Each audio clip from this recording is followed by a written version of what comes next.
Bueno, muchas gracias por su presentación. Extiendo mi agradecimiento a los organizadores de este encuentro.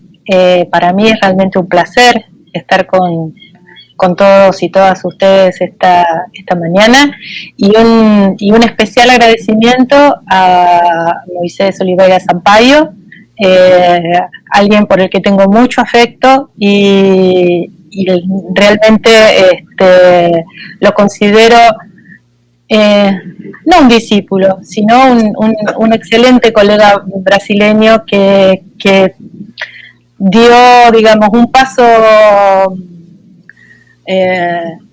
muy importante, digamos, al acercarse a realizar su doctorado en Argentina y que tuvo el gesto de elegirme como su directora, justamente por la cuestión de lo regional. Así que, bueno, muchísimas gracias. Bueno, como ustedes bien mencionaban, la problemática de lo regional es una problemática muy importante. Muy importante para todos los estudios sociales actuales. Sobre todo en el campo de la historiografía latinoamericana y en particular en la Argentina, en donde es específicamente especial la forma en que los estudios regionales se han desplegado. Y por eso es importante, digamos, para comprender nuestras reflexiones teóricas hoy, hacer una brevísima puesta en común de cuál fue el camino que los estudios regionales tuvieron en Argentina, para poder comprender cuál es el nivel de debate y discusión en el que nos encontramos en la actualidad. Y además que este debate y discusión es atractivo porque capitalizando las experiencias de las investigaciones realizadas en nuestro país, pueden ser extensivas, dialogan con investigaciones no solamente que involucran a Brasil, sino a toda Latinoamérica y también en cómo recibimos las corrientes historiográficas europeas y anglosajonas, y también, digamos, pensando en Estados Unidos, cómo las procesamos y cómo respondemos a estas líneas de tratamiento.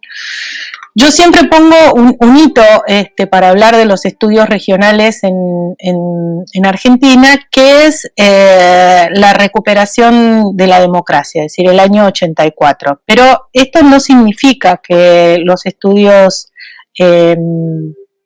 regionales en Argentina no se vinieran realizando previamente. Pero sí el año 84 funcionó, digamos, como una bisagra, como un punto de inflexión. ¿Por qué? Porque sistematizó los análisis que se venían realizando en décadas previas y comenzó a discutir algunos temas que avanzaban sobre los planteos derivados exclusivamente de los exámenes empíricos y que llevó, digamos, a preocuparse también por delimitar de forma teórica lo regional y lo local, pero también comenzar a poner en diálogo las influencias, como dije antes, tanto de la historiografía europea como de la historiografía latinoamericana. Y en este caso en particular, después lo voy a mencionar, de la historiografía mexicana, que no solamente tenía que ver con los colegas mexicanos, sino también de los colegas estadounidenses que desarrollaban sus estudios en México. ¿Por qué es importante, como les dije, el año 84? Bueno, el año 84 es importante porque se gestan dos procesos en paralelo, que es la aparición de numerosas cátedras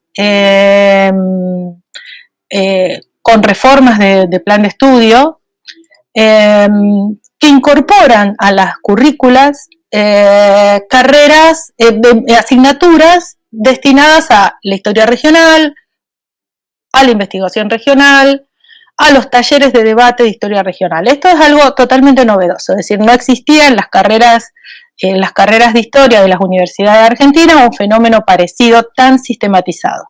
Y esto no es casualidad porque, digamos, en numerosas universidades aparecen estas asignaturas. Donde no va a aparecer, por ejemplo, es en la UBA, y tiene que ver con la tradición fuertemente centralista de la historiografía argentina, es decir, que considera en muchos casos la perspectiva de los estudios ligados a la ciudad y ámbito circundante de Buenos Aires como referente de la Argentina en su conjunto, un error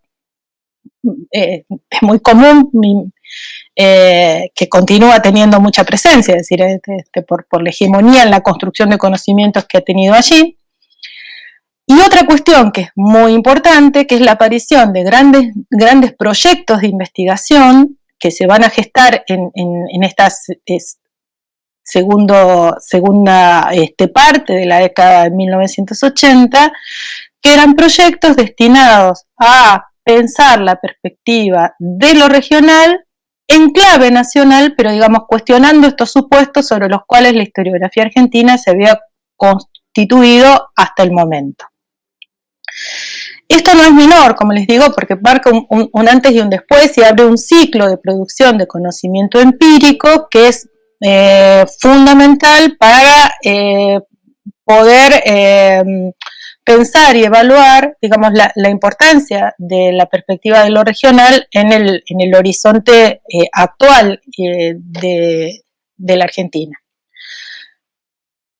¿Qué había pasado antes? Bueno, antes había tradiciones de pensar lo regional. La tradición más importante de pensar lo regional tenía que ver con, digamos, yo voy a hacer un par de hitos, digamos, pero son historiadores reconocidos que quizás ustedes puedan encontrar en las currículas o las asignaturas, sobre todo de historias americanas coloniales.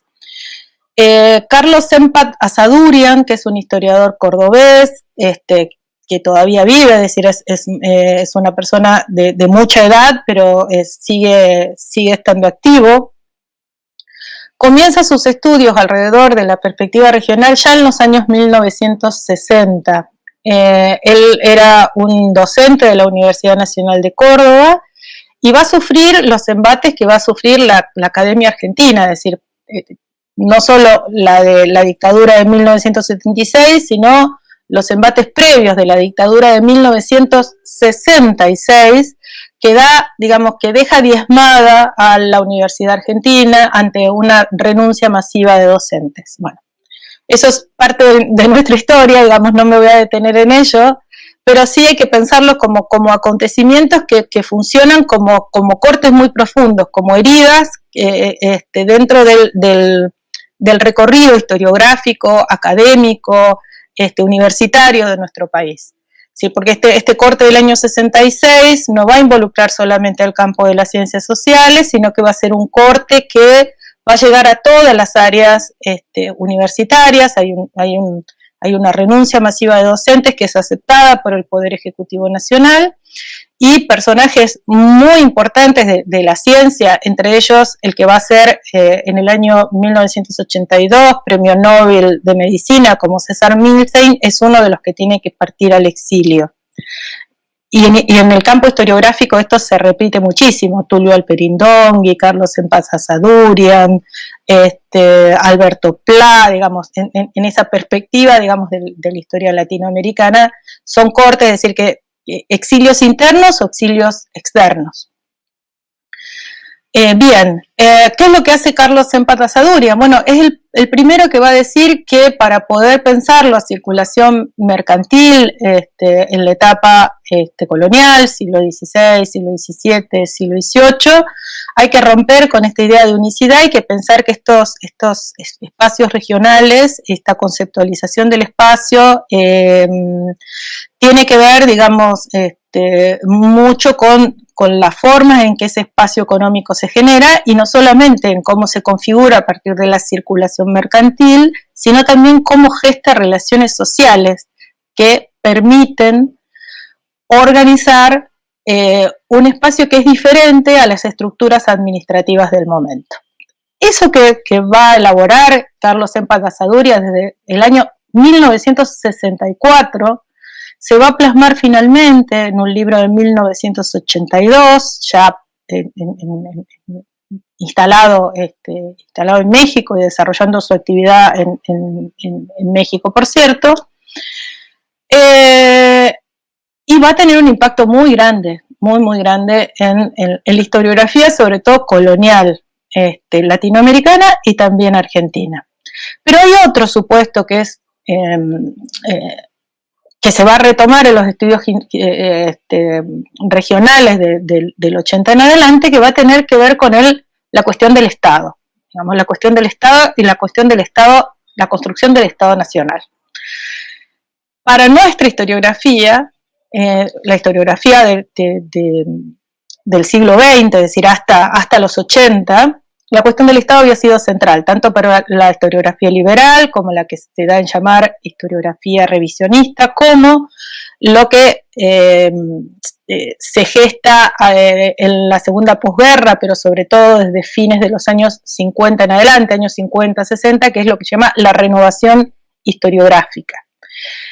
Porque, bueno, se concentran, digamos, los estudios en cómo el Estado Nacional Argentino se consolida, se organiza, se proyecta y, sobre todo, se está pensando en cómo se constituye la clase dominante,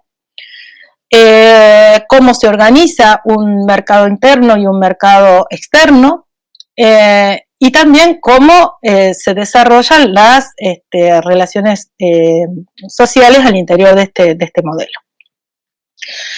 ¿Cuáles son los supuestos, digamos, sobre los que trabaja esta línea? Es que, bueno, que la organización del Estado Nacional Argentino es un proceso que se gesta en la segunda mitad del siglo XIX, que hacia la entrada del siglo XX nosotros ya estamos constituidos como un Estado Nacional que, si bien en la letra de la Constitución aparecía como federal, en realidad tenía una fuerte presencia de Buenos Aires, de la ciudad de Buenos Aires, digamos, por la propia tradición colonial que la ciudad traía, digamos, y que tanto había tenido que ver en las guerras civiles del siglo XIX argentino. Y que, bueno, ese proceso de constitución ya estaba listo, es decir, que había una organización, que el Estado había controlado no solamente a través de la Constitución, digamos, de esta letra fundamental, sino que controlaba el espacio, que controlaba los medios de coerción, que controlaba los medios de extraer recursos de la sociedad civil, y digamos que estaba plenamente consolidado. Y que esa organización se había dado sobre todo a partir de 1980 y que había culminado, podríamos pensar, digamos, un momento constitutivo central hacia 1910. Esta idea, digamos, y además con un grupo dominante que por supuesto tenía como centro a la ciudad de Buenos Aires, pero que había permitido organizar una red de intereses al interior de las distintas provincias argentinas, que había, digamos, permitido la organización de un grupo dominante más plural y que mantuvo, digamos, en lo que se llamó el régimen oligárquico, el poder. Doy esa fecha, digamos, doy un panorama general en particular para un público que quizás no conozca la historia argentina, para que pueda comprender esta deriva, ¿no? de cómo se llegan a estos presupuestos. Los estudios regionales que comienzan en esta segunda mitad de la década de 1980, lo que van a decir es que, bueno, ponen en cuestión estos grandes supuestos generados por la historiografía y dicen, bueno, a ver, ¿era tan nacional este proceso de organización del Estado Nacional? ¿O hay diferencias regionales sustanciales? ¿Era tan unificado el mercado interno y el mercado agroexportador? ¿Era tan similar los procesos de relaciones sociales que se daban en los distintos espacios de la Argentina? Bueno, los resultados de esos proyectos de investigación dan cuenta que esta lógica de pensar al Estado Nacional como único horizonte de interpretación, por un lado, digamos, en un plano más teórico-metodológico, pero por otro lado, de pensarlo de una forma muy inocente, digamos, unificando la base territorial del Estado actual, digamos, lo que era la delimitación espacial del Estado argentino en 1980 como capaz de contener estos procesos históricos que habían sido muy, muy diferentes. Bueno, y lo que se abren con los estudios regionales en esta década es no solamente una serie de interrogantes, es decir, los interrogantes se van respondiendo con la historia regional y estos interrogantes obtienen respuestas. Y las respuestas más importantes son que no hay que poner, digamos, muy entre paréntesis y cuestionar esto de pensar que el Estado estaba totalmente organizado, consolidado y que todos los resortes estaban plenamente en funcionamiento en el siglo XIX. Después les voy a comentar algunas cuestiones, algunas investigaciones puntuales.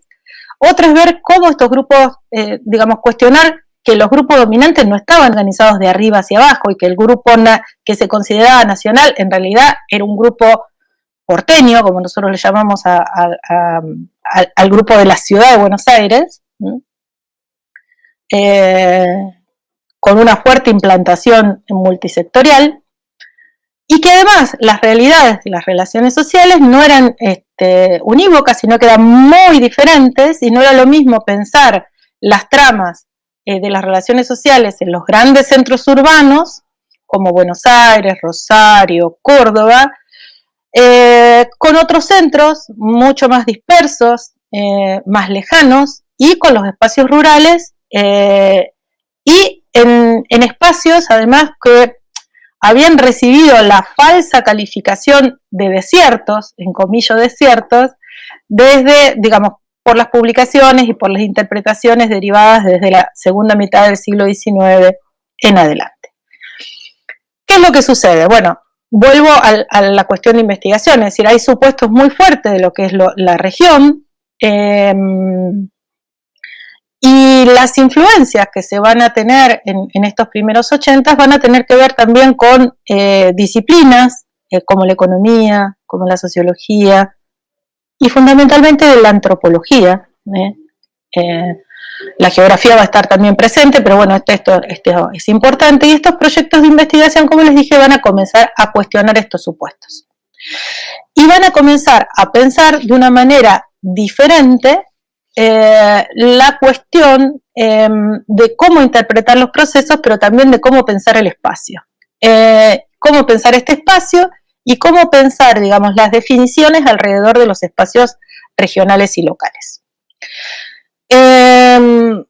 Como les dije, hay varias influencias, entonces esta primera etapa va acompañada, y resumo para ir ordenándoles, por una etapa que va a estar signada por estas asignaturas, es decir, los estudiantes y los y las estudiantes de las carreras comienzan a formarse en los estudios regionales, en las carreras de historia, por estos grupos de investigación que van a cuestionar los supuestos fundamentales de nuestra historiografía, y derivados de estos dos últimos, los comienzos, digamos, de tratar de no solamente investigar y tener una fuerte base empírica de los estudios regionales, sino también de comenzar a dialogar con aportes específicos de las historiografías europeas, pero también de las latinoamericanas. Entonces, esta primera fase, que digamos la podemos prolongar también durante la década de los 90, son muy importantes, es decir, porque se va generando una base empírica de tratamiento, se van generando proyectos de investigación que van a cuestionar los supuestos historiográficos, y va a comenzar a haber un diálogo, pero también va a haber una fuerte resistencia en la historiografía económica argentina a los estudios regionales, que comienzan a tomar recursos, digamos, y cuestionamientos y muy triviales alrededor de que, bueno, se está comprobando lo que ya se sabe en clave regional en lo pequeño, en lo provincial, en lo regional, en lo minúsculo, ¿sí? Entonces, esas son cuestiones que no se toman en consideración.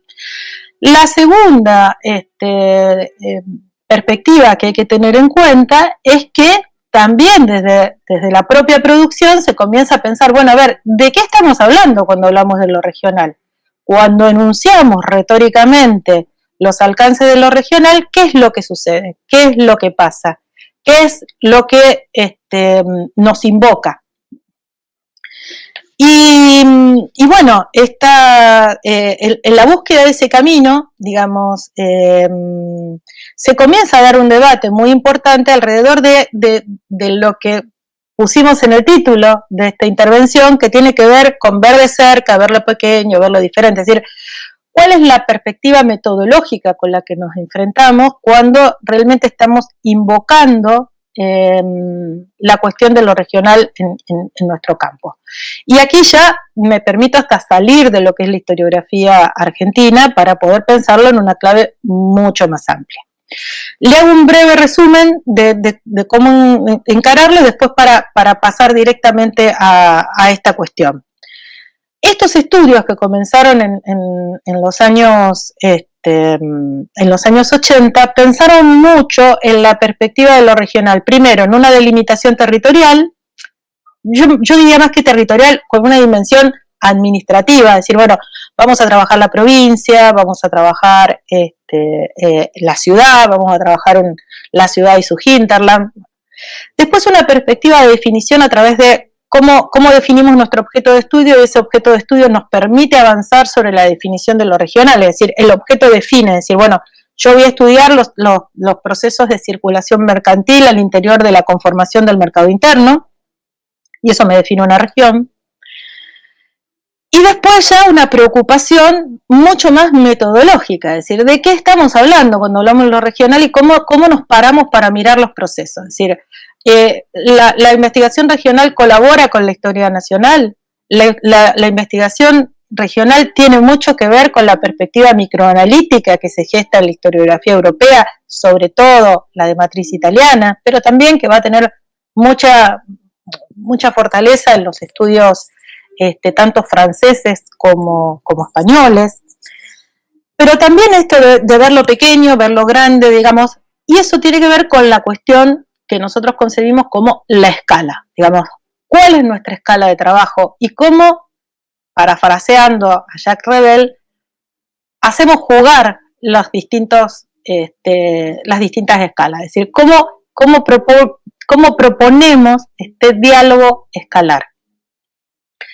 Les quiero comentar dos cosas que son, digamos, son empíricas y que sirven para comprender este proceso. Como yo les dije, hay varios grupos de investigación que se van gestando y que se van consolidando y que en los años de 1990, es decir, en toda esa década, producen mucha cantidad de conocimiento. No voy a poner el ejemplo nuestro, me voy a permitir dar un ejemplo mucho más gráfico que tiene que ver con los estudios que se hacen en la Nor-Patagonia, es decir, nosotros decimos Nor-Patagonia porque la región patagónica es muy grande, es una región que involucra distintos estados y que además se tiene que pensar no solamente en una clave de los estados argentinos, sino también en lo que son los estados del sur chileno. Los estudios de los colegas de la Universidad Nacional del Comahue, ¿qué es lo que van a decir? Bueno, que justamente hasta la década de 1950 del siglo XX, en la década del 50 del siglo XX, no podemos pensar en un ámbito regional incluido dentro del espacio nacional, sino que ese espacio regional tiene una fuerte dimensión transnacional que tiene que ver con los circuitos de comercialización, digamos, de circulación de mercaderías, de un mercado que no tenía orientación atlántica todavía, que tenía que ver en una forma muy particular de estas de relaciones sociales y que además estos territorios patagónicos hasta el año 1955-1956 que se efectiviza, no eran estados provinciales, sino que eran territorios nacionales que dependían directamente del Ejecutivo Nacional y por lo tanto la población que habitaba en estos espacios no podía ejercer plenamente sus derechos ciudadanos y por lo tanto la consolidación del Estado no estaba plenamente desplegada porque, digamos, no había posibilidad de un ejercicio pleno de la ciudadanía. Pero no eso solo también, sino que tampoco hasta la década de 1940, 1950, había una presencia plena del Estado en función de organismos estables de control y ejercicio de la coerción, es decir, lo que eran las estructuras militares, de policía y de regulación, y no es casualidad que sean justamente en estos años en donde el Estado Nacional Argentino organiza una serie de organismos intermedios, es decir, que no responden a las policías provinciales ni a las Fuerzas Armadas Nacionales, encargadas del control de las fronteras terrestres y acuáticas. Una es Gendarmería Nacional, otra es la Prefectura Nacional. Bueno, dicho eso, es decir, ese ejemplo demuestra que estos supuestos que el Estado estaba plenamente consolidado, que había un territorio que estaba no solamente organizado, sino que controlado, que teníamos un mercado plenamente desarrollado alrededor del modelo agroexportador y luego sustitutivo con orientación atlántica. Bueno, esto da de narices y demuestra que en realidad eso que se decía que había estado consolidado en el siglo XIX no lo estaba, y que recién podíamos pensar un efectivo ejercicio de ese control con el primer gobierno peronista que va desde 1946 a 1955. Es decir, para ponerlo en clave brasileña, sería el proceso que se podía corresponder con el varguismo. ¿Qué es lo que influye? Es decir, nos comienzan a influir también, digamos, esta literatura, como les dije, Eric Van Jaun, Alan Knight, Hernán Venegas, se comienza a discutir mucho, se comienza a dar una vuelta de tuerca, y el siglo XXI nos encuentra mucho más involucrados para intentar, digamos, pensar de una manera metodológica y teórica la cuestión de lo regional, introduciendo un concepto que resulta clave, que es la cuestión de la escala. Así que ahora le voy a pedir a Moisés si puedo poner el PowerPoint, así les resulta más fácil seguirme. Pasamos a la segunda.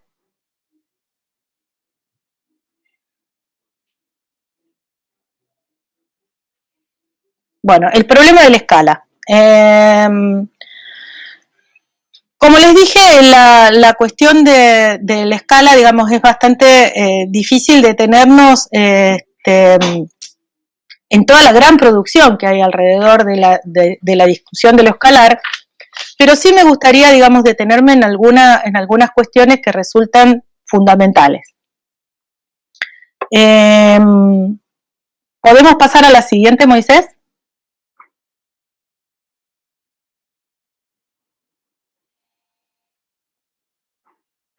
Aquí está.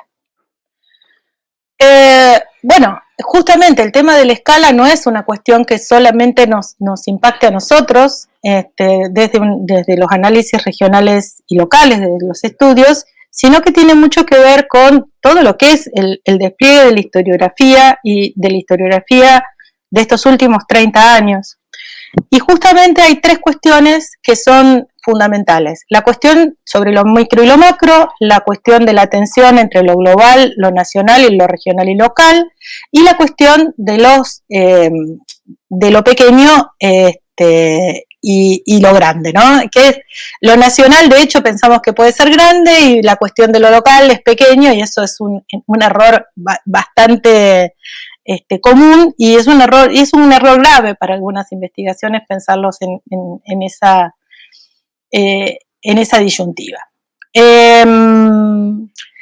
Como les dije, digamos, las influencias fueron muchas, y el libro de Rebels, que se llama Juego de Escalas, que está publicado en los 90 y traducido en Argentina de manera muy tardía, es decir, la traducción argentina es de hace muy poquitos años, 5 años. Es del año 2015 la traducción. Bueno, Rebel justamente nos va a decir que hay dos visiones para pensar en los enfoques micro y macroanalíticos. La dimensión de lo micro, como un plano superior, es decir, que hay que prestarle muchísima atención, y el énfasis del juego de las escalas o la consciente variación de las escalas a las que nos tenemos que enfrentar cuando abordamos nuestras investigaciones.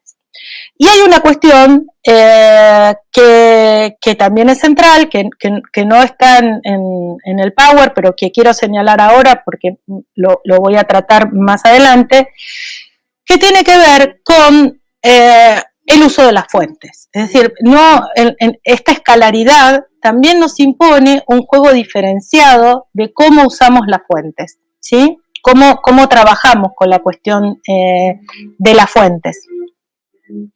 En ese sentido, digamos, lo que él va a considerar, digamos, que el ajuste de la escala siempre es fundamental para un objeto de estudio, es decir, qué es lo que nos preguntamos y cómo lo abordamos resulta más que importante, y en esa perspectiva es interesante poder tomar en consideración que siempre este juego de escalas limita la relación entre lo particular y lo general, y que esa relación entre lo particular y lo general siempre tiene un vínculo, es un vínculo de referencia más que importante, ¿no? Muy importante. Y esa importancia se da para que nosotros consideremos también cómo realizamos esa articulación. Si lo realizamos en una horizontalidad, en una cuestión central, o si pensamos también en la jerarquía.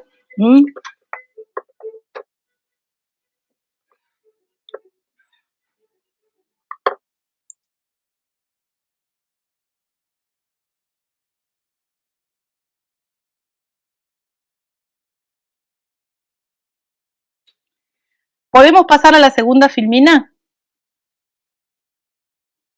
Bien. Entonces, lo más interesante en esta cuestión de la escala es proponer la radical oposición, digamos, como pongo ahí, entre la escala de observación macro como una variable adecuada para fructificar, digamos, las cuestiones del trabajo histórico, pero también, digamos, cómo pensar esta perspectiva de la escalaridad también desde un punto de vista de cómo pensar lo microanalítico, es decir, cuál es la ecuación, digamos, cuál es la configuración adecuada. Y a mí me permití citar dos textos que me resultan sumamente importantes, digamos, para la perspectiva, el de Angelo Torre y el de Levi. Y leo: en la configuración resultan inapropiadas tanto la ecuación micro-local como la contraposición pequeño versus grande, porque ambos olvidan que no se trata de objetos, sino de escalas. Es decir, que nosotros no estamos definiendo exclusivamente esta articulación a partir de nuestro objeto de estudio, sino también de las cuestiones, cómo lo estamos observando en esa dinámica de articulación entre lo micro y lo macro, pero también entre la perspectiva de lo nacional, lo local y lo local regional y lo nacional. Entonces, lo que va a decir Torre ahí es que lo local y lo micro no son pequeños, sino que el ejercicio metodológico que nosotros estamos haciendo es verlos de cerca, así como lo global y lo macro se ven de lejos. Y me pareció muy interesante también poner la reflexión de Levi, que dice que la microhistoria parte de una imagen de la historia como la ciencia de las preguntas generales, pero de las respuestas locales. ¿Y qué quiere decir con esto? Es que en realidad nosotros estamos haciendo preguntas que cruzan problemas fundamentales de la historiografía, cuando nosotros hablamos de cómo se conforman los grupos dominantes, cómo se conforma un modelo económico, pero que muchas veces, si nos quedamos en las formulaciones generales, tenemos certezas a medias, tenemos verdades a medias, que tenemos que dar la búsqueda, tenemos que preguntarnos cosas distintas y tenemos que considerar respuestas diferentes a estos supuestos generales cuando se los ve en lo particular. ¿Podemos seguir con la siguiente filmina?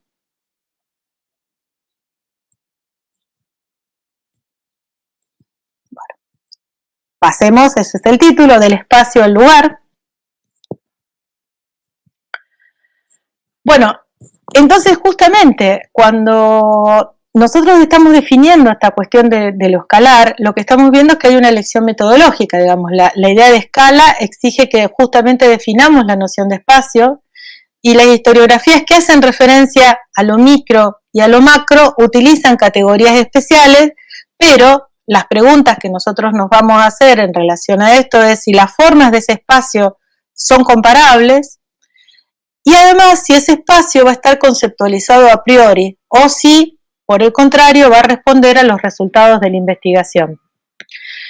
Entonces, las cuestiones más importantes para tener en cuenta es que ¿cómo vamos a desplegar nuestros supuestos de investigación? Ese espacio va a estar conceptualizado justamente en nuestras investigaciones con presupuestos alrededor qué es lo que delimitamos, o si por el contrario nos quedamos justamente en que nuestro objeto define el espacio. Y aquí me parece que hay otra cuestión que resulta muy importante, digamos, que es lo que Torres va a afirmar, digamos, que finalmente el espacio es un espacio relacional y que es un espacio que no, digamos, hay un juego que tiene que ver no solamente con preocupaciones que están instaladas a priori, sino con definiciones de la investigación posteriores. Porque ese espacio relacional es un escenario donde las relaciones sociales se van a desenvolver y que no son espacios de consenso, sino que son justamente espacios de confrontación en donde hay disputas. Y estas disputas comienzan a ser más que importantes. Y lo que dice Torri es que esta aproximación, digamos, que es constructivista, que es simbólica, que justamente el espacio no es entendido como un dato objetivo absoluto, sino como un medio común para la construcción de sentido, se va, digamos, a representar no solamente en su dimensión territorial, sino con acciones, con las prácticas de los sujetos sociales, y que se trata no solo de un espacio físico, sino también de una construcción lógica. ¿Podemos pasar a la siguiente?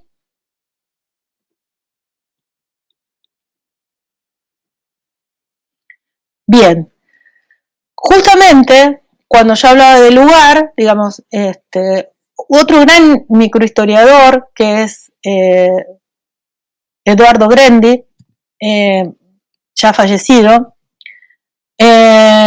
él dice que, bueno, justamente esta exploración de las prácticas sociales permiten también desplegar cómo se define ese territorio, ¿no? Cómo se expresa la pertenencia, cómo se expresa la conflictividad y cómo se hace posible que incorporemos no solamente el espacio como construcción simbólica, sino también el lugar y el territorio como elementos sustanciales de la investigación. Y aquí aparece un elemento que es muy interesante, digamos, porque aparece algo que había sido olvidado por las perspectivas regionales de los años 80 y 90, en donde decía, bueno, no nos fijemos tanto en el territorio, dejemos pasar la cuestión de lo geográfico, no nos concentremos tanto en las delimitaciones administrativas, y digamos, lo que Grendi está diciendo ya en 1996 es algo que ahora se está teniendo muchísimo en consideración, que efectivamente los espacios regionales y locales son construidos desde las relaciones sociales, tienen un carácter fundamental, simbólico, pero que también esos espacios resultan interpenetrados por las definiciones de un lugar que en clave no solo administrativa, sino también en clave antropológica se delimita, y también en las cuestiones de lo estrictamente territorial y geográfico, es decir, las cuestiones más ambientales. Y que acá, digamos, aparece, y esto ya es una formulación que yo retomo, digamos, de las discusiones, sobre todo de un historiador valenciano que a mí me gusta mucho, que es Anaclet Pons. Digamos, ustedes van a ver varios escritos que están hechos digamos, de forma conjunta entre Anaclet Pons y Justo Serna. Pero el que más sigue reflexionando sobre estos aspectos es Anaclet Pons.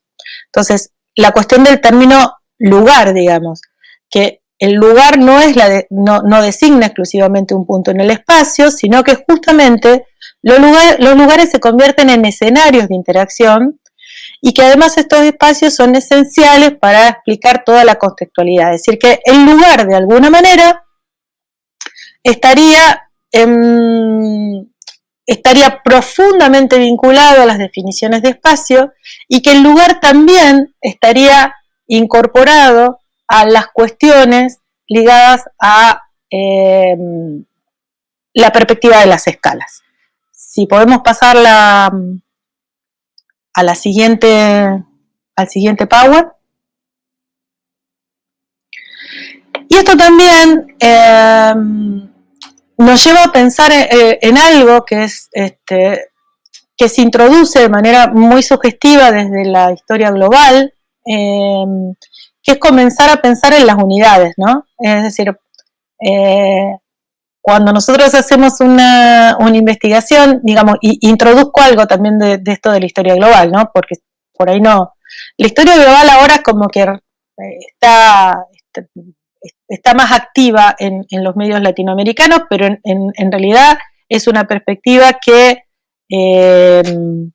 aparece digamos, hay un manifiesto en 1998, digamos, y en líneas muy generales, lo de la historia global dice, bueno, rompamos con la perspectiva de lo nacional para interpretar los problemas historiográficos y permitamos ver, digamos, cómo podemos interrelacionar, cómo podemos comprender procesos que involucran distintas unidades de análisis en el mundo. Es decir, tiene que ver con la respuesta de una historiografía post caída del muro de Berlín, pero también tiene que ver con una historiografía fuertemente anclada en los presupuestos anglosajones, sobre todo estadounidenses y británicos, una historiografía que produce su conocimiento en inglés y que va a incorporar algunos referentes muy interesantes de los estudios postcoloniales, y que va a tener algunos hitos muy vinculados a los análisis de la circulación y las vinculaciones con el mundo asiático, es decir, no es casualidad, digamos, porque aparece bueno, ahora ya es un dato dado, digamos, pero hace más de 20 años atrás, digamos, el tema de cómo aparecía China como un emergente, como un punto que iba a ser, digamos, un referente a cuestionar la hegemonía de los Estados Unidos en ese mundo global de fines de los años 90, en donde ya no se pensaba más en la bipolaridad de las décadas anteriores. Entonces, lo que la historia global expone, digamos, digamos, no es que lo cree, sino que, digamos, lo expone y lo introduce al clima de discusión, es la cuestión de las unidades, y decir, bueno, que algunas unidades y el análisis de algunas unidades nos permiten generalizar, mientras que otras nos animan a ser más específicos, es decir, y que además nunca podemos pensar en que estas unidades son superiores unas a las otras, sino que hay que pensarlas en una clave de paridad, hay que pensarlas en una clave de complementariedad, y que justamente estos análisis, estos niveles nos permiten mirar, nos permiten comprender dimensiones distintas de un problema. Y que justamente la existencia de una región o una localidad siempre nos invita a pensar en cómo se ha construido esta entidad territorial, es decir, cuál es la génesis de esa unidad territorial, y por lo tanto siempre es necesario introducir el estudio de los procesos que hicieron posible su existencia. Y esta frase final, digamos, que me parece fundamental, digamos, cómo la tensión entre el lugar y el espacio no lleva consigo exclusivamente problemas de escala, sino de acercamiento, es decir, de accesos a la observación. Pasemos a la siguiente.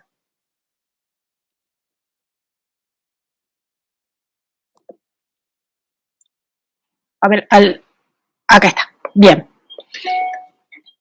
¿Qué es lo importante en este aspecto?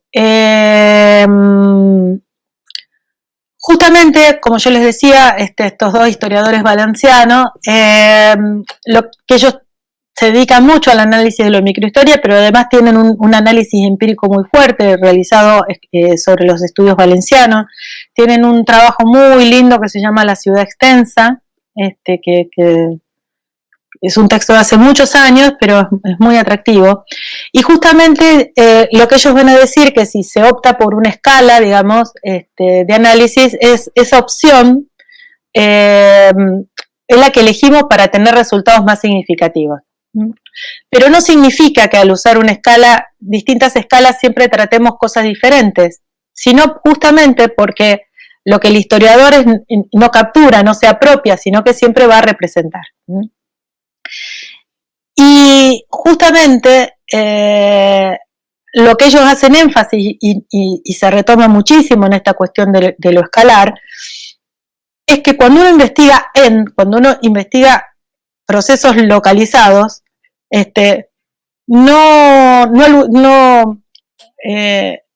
no se hace exclusivamente para confirmar procesos generales. Que las cuestiones que debemos tener en cuenta es cómo lo local va a variar en función de que si lo atribuimos a un municipio, a la provincia o a la región, digamos, cómo lo estamos viendo. Es decir, esto de la escala y lo pequeño y lo grande, nosotros podemos ver un problema más recortado espacialmente, territorialmente, pero también lo podemos pensar en una clave más amplia, ¿no? Y cómo justamente en este registro metodológico nosotros elaboramos un referente espacial para ponerlo en relación con las percepciones que se dan, digamos, de ese mismo objeto. Y justamente recuperar la cuestión territorial, la cuestión del lugar, también plantea debates sobre los espacios y los lugares que están jurisdiccionalmente delimitados también como escenarios de práctica y agencia de los actores. Pasemos al siguiente. Pasamos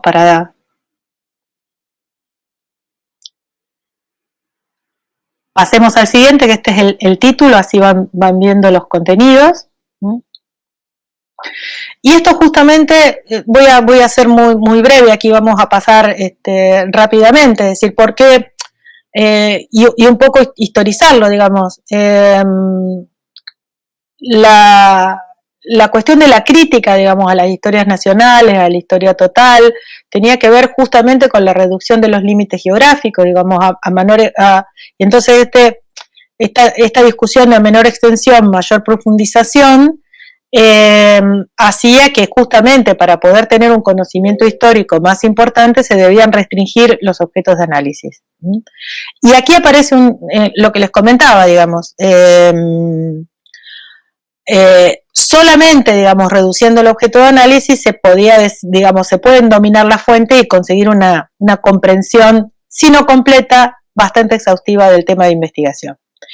Entonces, hay un supuesto que, digamos, que hay que siempre considerar, es que cuando uno hace una investigación regional y local, no solamente va a analizar la localidad, la comarca, la región, digamos, el lugar, sino que se estudian determinados problemas en esos espacios, con un lenguaje y una perspectiva que justamente supera el ámbito identitario, es decir, porque muchas veces se cuestiona aquí que la imposibilidad, digamos, en función de la objetividad de correrse de no estudiar los espacios que habitamos, ¿no?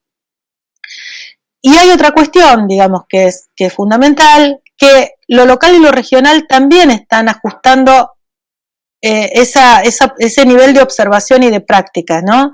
La necesidad siempre de que podamos detectar lo diverso y lo particular en contextos mayores, y además que podamos establecer esa coherencia fenomenológica entre los distintos procesos. Pasemos a la siguiente.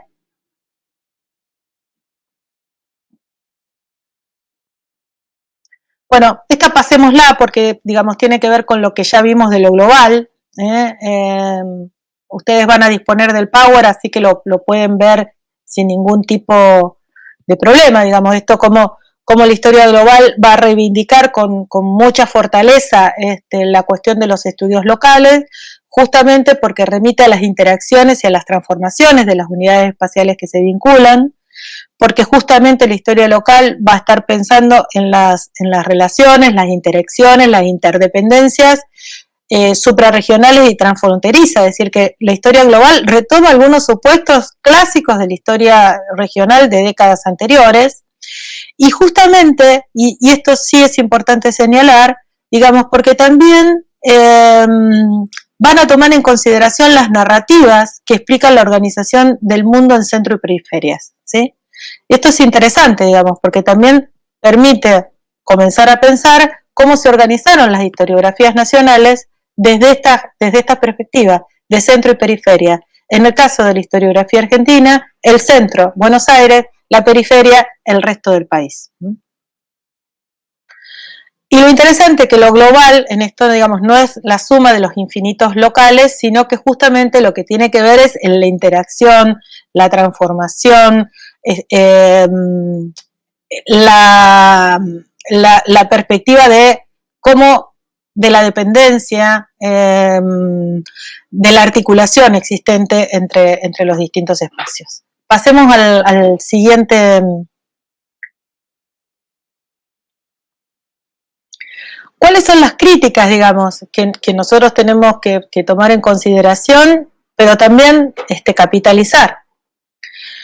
Las críticas muchas veces para estas comparaciones tienen que ver que los espacios no pueden verse siempre de la misma manera y que las fuentes no pueden ser relevadas en claves de universales. Y esto es un cuestionamiento severo a la historia global que pretende comparar, por ejemplo, procesos que se dan en Beijing, los que se pueden dar en Salvador o en Buenos Aires, y bueno, las fuentes son distintas, las fuentes se han construido de forma distinta, las sociedades elaboran las fuentes históricas con delimitaciones e identidades particulares, y eso hay que tenerlo, digamos, muy en cuenta.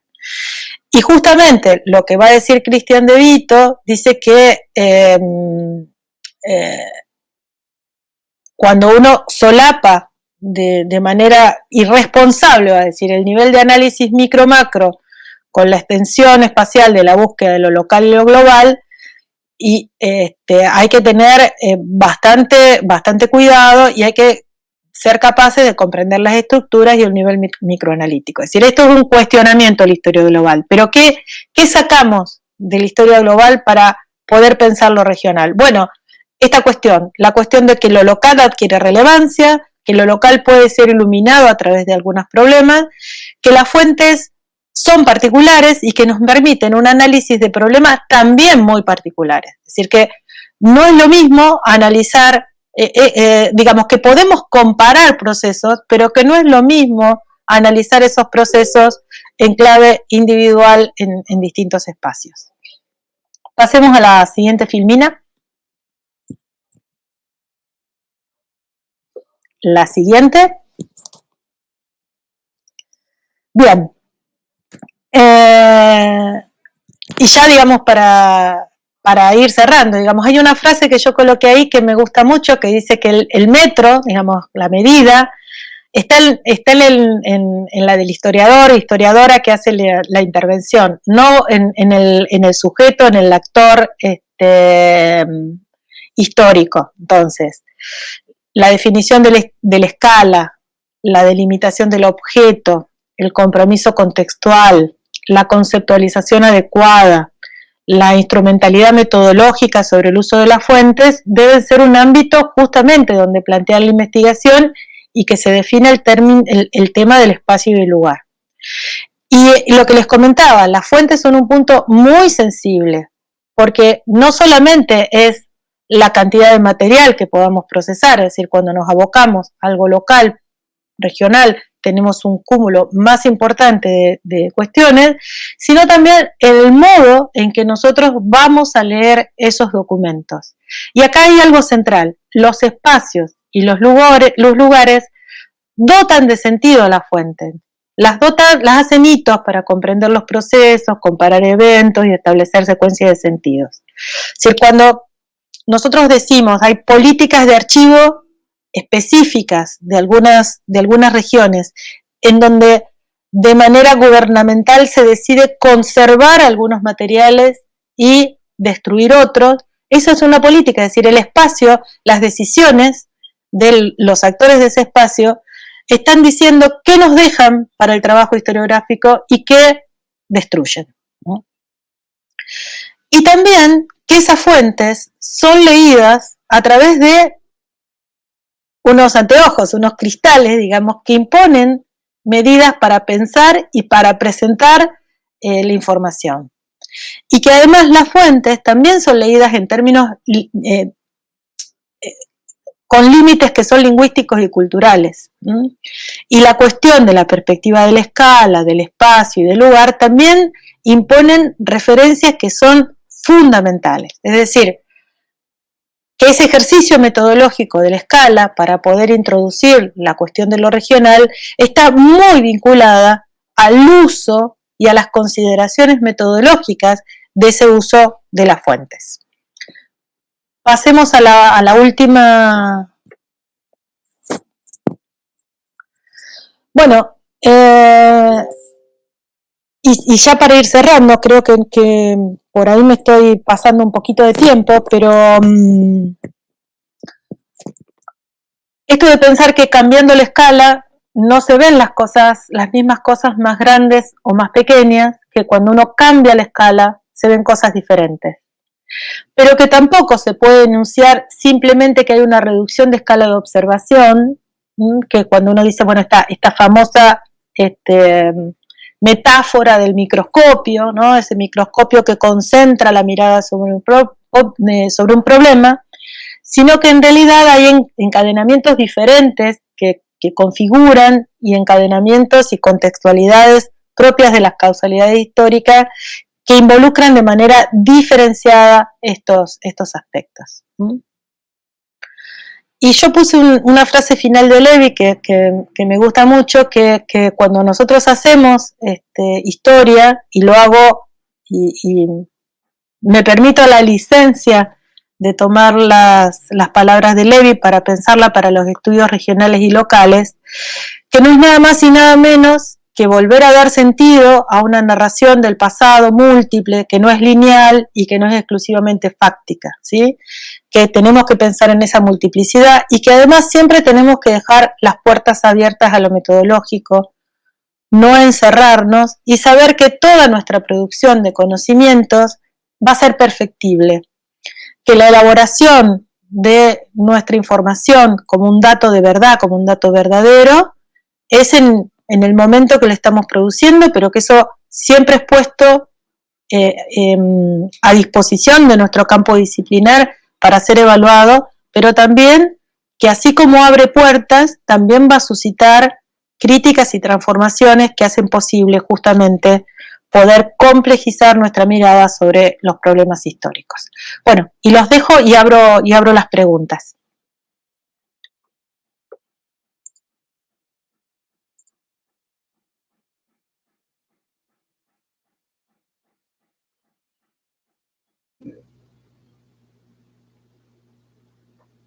Muito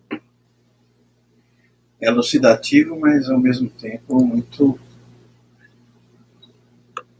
pleno de questões e de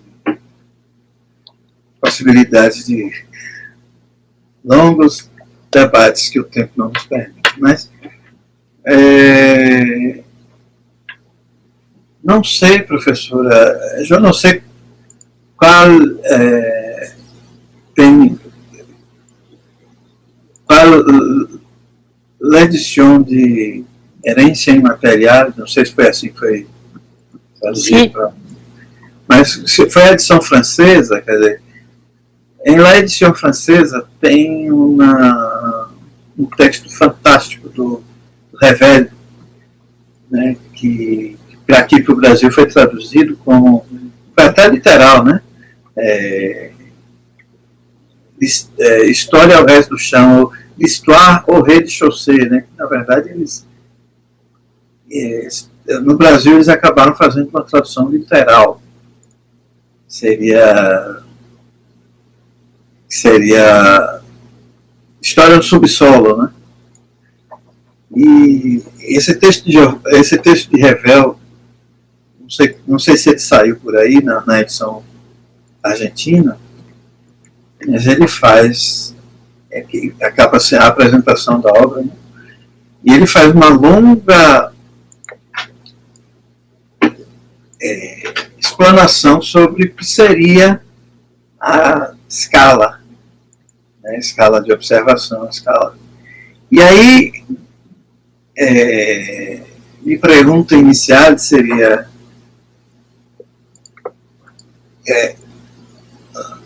a Argentina nos é conhecida a partir da colonização espanhola como a colonização hispânica, como Buenos Aires, né? E que na verdade seria, como é que eles chamam, a vice-reino, né? É vice-reino de La Plata. Sim. Né? Cuya ênfase era Buenos Aires.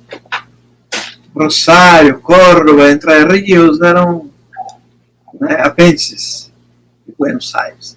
E um dos problemas suscitados por isto é essa guerra civil, que eu esteja mencionado, que acaba por contestar a hegemonia porteña sobre esta del território. E, quer dizer, qual seria a regionalidade que a gente poderia encontrar nesse tipo de disputa? Porque, explicando, talvez, não sei como é a sua compreensão do português, mas em português meu raciocínio flui melhor, né? No Brasil, por exemplo, temos umas questões interessantes. A Bahia, que é um estado que aqui é estado na Argentina, é província, você sabe disso, né? A Bahia, por exemplo, tem nas suas universidades cadeira de História da Bahia. Então, eu não sei o UFRBA do Recôncavo, mas lá as nossas estaduais, a UFBA, elas têm uma cadeira chamada História da Bahia. São Paulo e Rio de Janeiro não têm essa cadeira, História de São Paulo, História do Rio de Janeiro. Por quê? Porque eles compreendem a história de São Paulo e do Rio de Janeiro como a história de todo o país. Yes. Né? Isso sempre foi assim, quer dizer, quando se vai estudar a história da escravidão no Brasil, ou da economia escravista, grande parte dos materiais, fontes, né, elaborações teórico-metodológicas,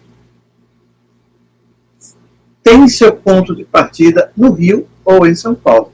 No Rio, como a capital federal, até a inauguração de Brasília em 1960, e São Paulo, como, digamos, como se chamou por muito tempo, a capital econômica do país. Então, essas duas áreas, quer dizer, hoje, mais tarde, juntada num outro recorte muito interessante chamado região, e região no Brasil é complicado. Região Sudeste, região Nordeste. A região Nordeste, por exemplo, ela teve várias conformações.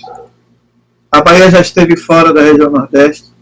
Minas, que hoje está na Sudeste, já compôs a região Nordeste por razões político-econômicas, etc, etc. Então, para nós aqui, a expressão região, ela é muito vaga, porque ela se limita muito mais à perspectiva do espaço, da geografia, da geopolítica, né? Muito mais do que do ponto de vista da história. Então, como é que a gente conecta essas regiões em termos historiográficos? A região de Buenos Aires, que, portanto, desde o seu tempo de vice-reino de La Plata até finais da Guerra Civil, se impone como a Argentina, né? Lá é todo nacional, principalmente no momento, exatamente no momento da construção do Estado Nacional. E a partir dali, quer dizer, a partir da ruptura, se constrói uma Argentina que nós aqui não conhecemos, né, Moisés? A Argentina que a gente conhece continua sendo Buenos Aires. Bien, hay varias cuestiones que tienen que ver con lo que presenté antes y lo voy a ampliar. Hay una cuestión historiográfica que sí, que sigue habiendo una fuerte hegemonía y el campo de los estudios regionales fue un campo de disputa, es decir, las personas que hacíamos historia regional nos costó muchísimo, es decir, sobre todo en los años 90 y los primeros 10 años de la década. Yo me introduje un debate que es importante, que es interesante por ahí poner sobre la mesa, ¿no? Que es el de Susana Bandiera y José Carlos Chiaramonte. ¿Por qué? Porque esta historiografía fuertemente centralizada, ¿qué dicen? Bueno, no, hay una historia, es decir, nosotros vemos los problemas, los concentramos, pero cuando vamos a la fuente, y esto es lo importante, porque yo lo señalaba, es decir, uno ve que los grandes hitos historiográficos que se conciben como historia de la Argentina, en realidad están concentrados sobre corpus documentales de la ciudad y campaña de Buenos Aires. En paralelo, por eso yo he marcado el 84, estos últimos 30 años han sido una etapa de una fuerte producción de conocimiento. ¿Qué le falta a la historiografía argentina para romper esa hegemonía? Una incorporación sistemática, cabal, conectada y articulada de estas producciones en una clave de una nueva historia nacional. Y doy un solo detalle. Argentina no tiene obras de síntesis historiográfica. Si yo les digo, ustedes me preguntan, ¿qué obra de historia argentina yo les puedo recomendar para leer? Un pequeño manual actualizado que diga, bueno, a ver, un manual de historia argentina que podamos leer o que podamos dar en una asignatura en Brasil. Yo no lo puedo dar porque no existe. ¿Sí? Hay fragmentación de la producción, ausencia de sistematización y por otro lado el uso de forma sistemática y constante de textos que refieren a procesos que están anclados exclusivamente en la dinámica de la ciudad de Buenos Aires o de las grandes ciudades urbanas o de la pampa húmeda argentina. Voy a poner un ejemplo para que se comprenda. Cuando uno habla del peronismo histórico, este proceso que decíamos de los años 40 y 50, las interpretaciones tradicionales que siguen funcionando aún hoy para explicarlo como un fenómeno de masas y además como un fenómeno político que nos sigue cruzando, es decir, a ver, ¿qué es el partido de gobierno actual? Nada más y nada menos. Son explicaciones que se centran alrededor de la conformación de un movimiento obrero organizado en ese periodo, en los grandes centros urbanos del país, con las clásicas delimitaciones del populismo latinoamericano, ¿no? Y con una reorientación del programa sustitutivo económico que venía dándose desde décadas previas. Eso no es falso, pero es totalmente incompleto, porque, digamos, el peronismo se instala a lo largo y ancho del país en regiones en donde no había obreros industriales, en donde no había tradiciones de partidos laboristas y en donde era bastante difícil de poder pensar en una clave de organización política de masas en la clave interpretativa del peronismo. Los estudios de estos últimos 20 años han demostrado que el fenómeno es mucho más complejo a nivel regional, entonces hay un peronismo del noroeste argentino, es decir, lo que es la zona que limita con Bolivia y Chile, la provincia de Jujuy, la provincia de Salta, Tucumán. Hay otro peronismo que surge en las provincias del litoral, más vinculadas y limítrofes con Brasil, Paraguay, Uruguay. Hay otro peronismo que va a surgir en estas áreas de los territorios, lo que se llaman los territorios nacionales, es decir, que el fenómeno es mucho más complejo y que el peronismo triunfa y se consolida en espacios en donde no hay obreros industriales porque no había industria, y que tiene distintas estrategias para consolidarse y mantenerse en el tiempo. Bueno, eso es un ejemplo claro, muy claro, de lo que significa la cuestión de esta hegemonía de la interpretación, no solamente de Buenos Aires, sino de lo que podríamos decir las áreas centrales. Además, hay una fuerte carga retórica cuando los que estudiamos el hecho regional y local, metodológicamente reducimos la escala y ponemos en nuestros títulos con claridad a qué estamos haciendo referencia. Estamos haciendo un trabajo sobre Santa Fe, sobre Rosario, sobre la Nor Patagonia, sobre el noreste, sobre Tucumán, se aclara. En muchos casos los libros de los colegas aparecen como Argentina y en muchos casos avanzan más aún, diciendo, me tocó el otro día evaluar, lo traigo a consideración porque era un proyecto que estaba evaluando, que pone Cono Sur. Entonces va a decir, no tiene sentido pensar en el Cono Sur cuando uno metodológicamente está circunscribiendo un ámbito de fuente que exclusivamente, con buena voluntad, lo podemos poner como argentino. Bueno, ese es un tema. Es decir, hay esta fuerte hegemonía historiográfica que se disputa también en un plano que no es exclusivamente académico de producción, sino en cómo ese conocimiento se difunde, ¿sí? En lo que tiene que ver la estrategia del mundo editorial. Quienes también, nosotros es un país fuertemente centralista, entonces, bueno, las editoriales, la mayoría de las editoriales, más allá que haya muchísimas, están más concentradas en Buenos Aires. Entonces hay un mundo editorial que considera más oportuno para poner el libro en el mercado, hablar de lo argentino y no hablar de lo porteño, o hablar de lo bonaerense o hablar de lo pampeano. Eso que parece algo muy inocente, muy ingenuo, funciona y funciona mucho, es decir, la potencia de lo retórico. Después, el tema de los colegas porteños, digamos, que naturalizan, como bien vos decías antes, digamos, para San Pablo y para Río, naturalizan su rol de que son hegemónicos. Entonces, bueno, no tenemos que hablar de lo regional porque nosotros somos, ¿sí?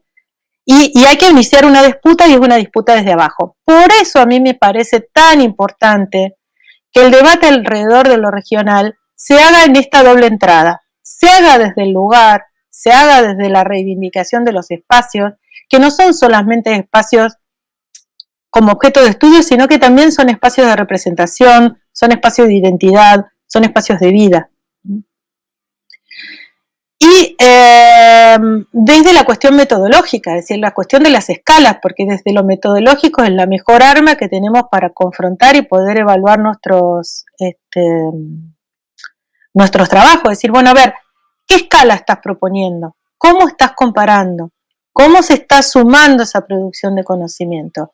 En la historiografía argentina falta mucho camino para recorrer, y un síntoma muy claro alrededor de esta fragmentación es que, vuelvo a repetir, no haya una gran obra, ya sea individual, de un manual, como así una colección, que sintetice la historia argentina, que uno puede decir, bueno, voy a acceder al debate historiográfico argentino de hoy, que hay muchísima producción, que hay numerosos investigadores e investigadoras destacados, pero que no se pueden poner en clave de síntesis. A ver, hay dos colecciones que circulan hoy sobre historia argentina. Una que es más integral y general es de fines de los años 60, hechos por estos historiadores más encumbrados. Tulio Alperindongui, Carlos Asadurian, Guillermo Beato, José Carlos Chiaramonte, es decir, son gente que o murió o sobrepasa largamente los 90 años, ¿sí? Es decir, que no es un referente renovado de la historiografía. Y tenemos una segunda colección que es del año 95, es decir, que ella tiene 25 años, muchísimo, que es la nueva historia argentina de Sudamericana, que es una obra que no es integral, es decir, hay tomos que tienen muchos capítulos, que funcionan, digamos, los capítulos son muy buenos, pero funcionan como miscelánea, no funcionan como una obra integral que da respuesta a una perspectiva de lo argentino. Hay algunos capítulos. Yo, por ejemplo, recomiendo mucho para la gente que trabaja cuando quieren aproximarse a la cuestión de lo económico, en la etapa del fin de la etapa colonial y la primera etapa postcolonial. Yo no me acuerdo el tomo, creo que es el tomo 2 o el tomo 3, que es de Jorge Hellman, en donde sí es una visión muy integral, muy completa, y bueno, viene a cuento. En México se edita algo que le llama las historias mínimas de México, que el Colegio de México las reedita de forma sistemática. Es una pequeña obra que cada cierta cantidad de tiempo intenta dar cuenta de los avances y, digamos, reescribe ese pequeño manual sobre la historia mexicana. Sí, es un texto en Argentina, debe tener 15 años, y lo dirige Hellman, que era una historia mínima de la Argentina, pero que casi no tuvo circulación en nuestro país. Sino es un texto que se editó, no se puede conseguir, y es de bastante difícil acceso. Entonces, es un problema historiográfico clave esta centralidad, pero no es un problema historiográfico, es decir, la política actual lo muestra con claridad, digamos, esto de Buenos Aires y el país, la ciudad de Buenos Aires enfrentando las disposiciones de la nación en torno de las disposiciones sanitarias de la nación respecto de la pandemia y sosteniéndolas en una clave muy racional y muy de política revulsiva, es decir, no pensando en la clave del diálogo, sino justamente el enfrentamiento en un año electoral.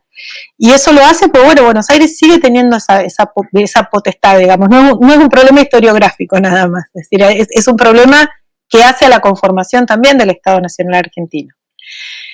Y también las imágenes de la marca, digamos, cuando uno se identifica, se habla de la Argentina, en general los símbolos a los que se recurre de forma sistemática son símbolos rioplatenses, para decirlo en una clave más amplia. El tango, Buenos Aires, la forma en que se habla, la forma en que se califica al argentino es la calificación del porteño, esa persona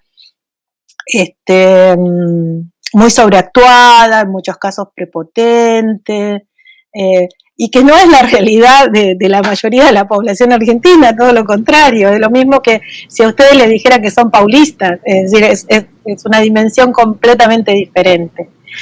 Y además en nuestro país hay una fuerte tradición, no solamente en estudios historiográficos, sino identitarios, que tienen que ver con la etapa colonial, como vos decías, del virreinato. Y por ejemplo el noroeste argentino tiene muchísimas particularidades, tiene mucho que ver con tradiciones muy ligadas a lo latinoamericano andino, muy vinculado a las tradiciones de lo que fue el Alto Perú y hoy es Bolivia, lo mismo las áreas cuyanas en su vinculación con Chile, es decir, se pierde también la dimensión de que Argentina no es un país encerrado sobre sí mismo, que se considera europeo, sino que es un país fuertemente integrado con sus países vecinos, es decir, hay muchísima frontera y hay un intercambio. A ver, la comunidad boliviana de Argentina es una comunidad que supera largamente los 300.000 personas. La comunidad paraguaya en Argentina, que ocupa también mucho de nuestro espacio, supera las 150.000 personas, es decir, la comunidad chilena en las áreas cordilleranas, hay lugares que son impresionantes. Los alumnos, los estudiantes chilenos que estudian en las universidades argentinas, la Universidad del Comahue, la Universidad de Patagonia Austral, la Universidad de San Juan, la Universidad de Cuyo, las universidades del cordón andino, es muy grande, es decir, no solamente estamos vinculando desde un punto de vista de circulación económica, sino también de circulación mercantil, sino también de intereses, bueno, problemas, vuelvo a repetir, que hacen al historiográfico, que hacen a la investigación, pero que también nos superan. O Brasil tem muito essa característica também. Agora, a grande sacada, vamos dizer assim, o grande pulo do gato, como se diz, é que o Brasil sempre procurou, desde o Império, né, manter uma certa unidade. E para manter essa unidade, chamada unidade nacional, exatamente no nascente, o Estado Nacional nascente, né, era aquela coisa da difusão da linguagem. Quer dizer, o Brasil inteiro falar uma mesma linguagem, o mesmo português, de preferência português normativo, embora a escola nos anos 50, nesses anos de construção, não conseguisse fazer isso de forma plena.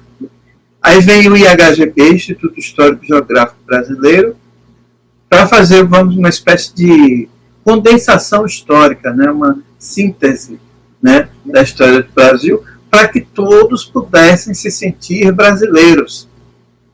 Quando chega os anos 20, os anos 30 do século 20, que o rádio,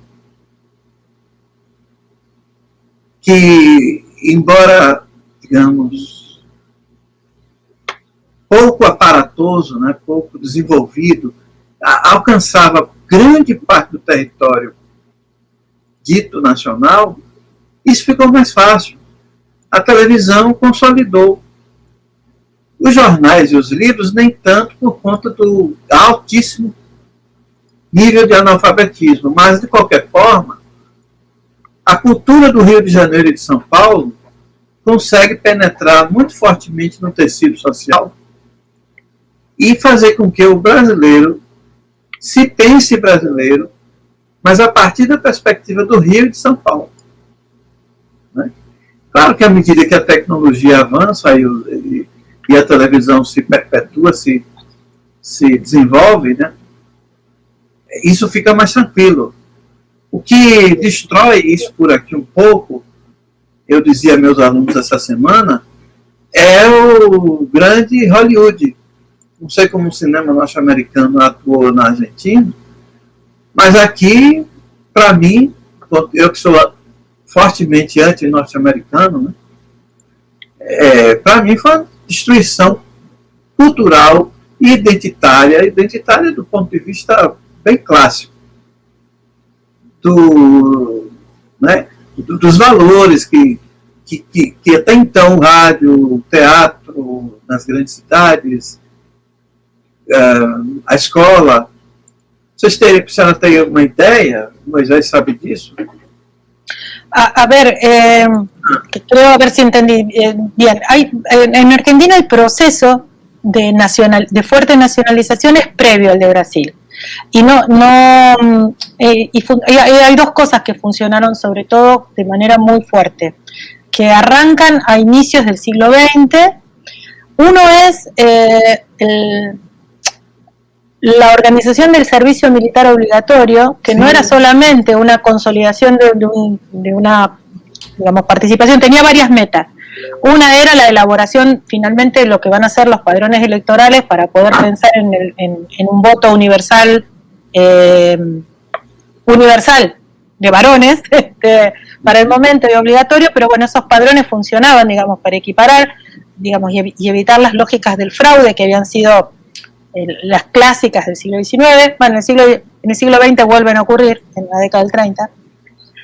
Sino también la meta del servicio militar era tratar de inculcar valores nacionales a la fuerte población inmigrante europea, que en muchos casos ni siquiera tenía conocimiento del idioma, del castellano.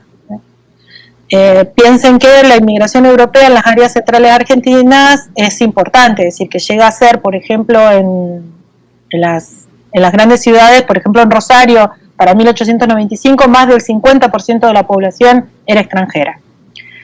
A pesar de que Rosario, y eso también tiene que ver también con este mito de la cultura blanca, también recibe mucha migración de países limítrofes durante el siglo XIX. No es un fenómeno exclusivo del siglo XX. Y lo otro es el tema de la educación, que uno siempre queda muy restringido a la cuestión de la educación del siglo XIX, lo que se llama la Ley Avellaneda, la ley de educación gratuita, obligatoria, organizada desde el Estado.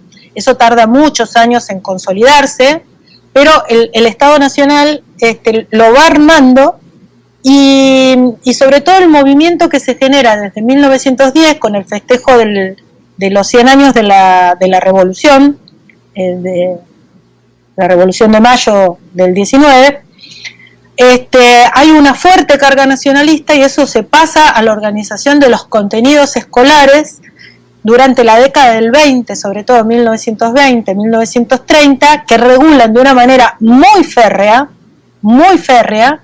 los contenidos escolares en pos, no solamente de contenidos comunes básicos de escolarización, sino también de los contenidos de lo nacional, ¿no? Sí. La elaboración de símbolos y también de la elaboración de componentes identitarios como la literatura argentina.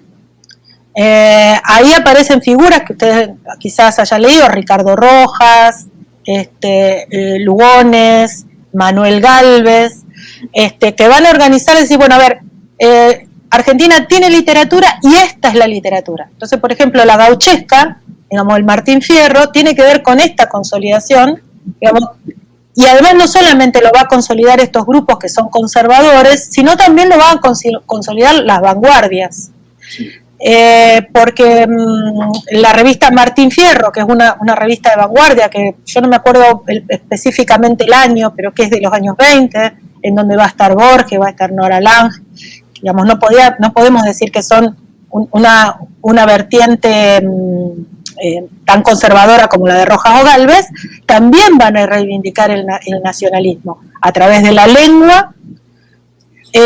Van a debatir, por ejemplo, con los españoles, diciendo que además nosotros tenemos nuestro propio lenguaje, van a incorporar la jerga del lunfardo, van a hacer su famoso manifiesto incorporando toda la jerga del lunfardo argentino, diciendo que eso es argentino y que tiene que ver con nuestra literatura.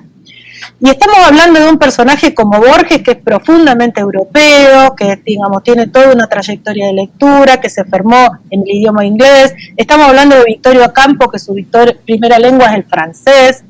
Entonces, hay una simbiosis en esos años, en esa entreguerra, que es muy particular para conformar estos valores de lo nacional, a partir de la lengua, a partir de las tradiciones y a partir de todo un marco de referencia donde la escuela es central. Y no es casualidad que la escuela tenga una ruptura tan importante, esa lógica de la escuela organizada desde un ministerio nacional, con la dictadura del 76, que le saca la potestad a la nación de la escolaridad, de las escolaridades y la traslada a las distintas provincias.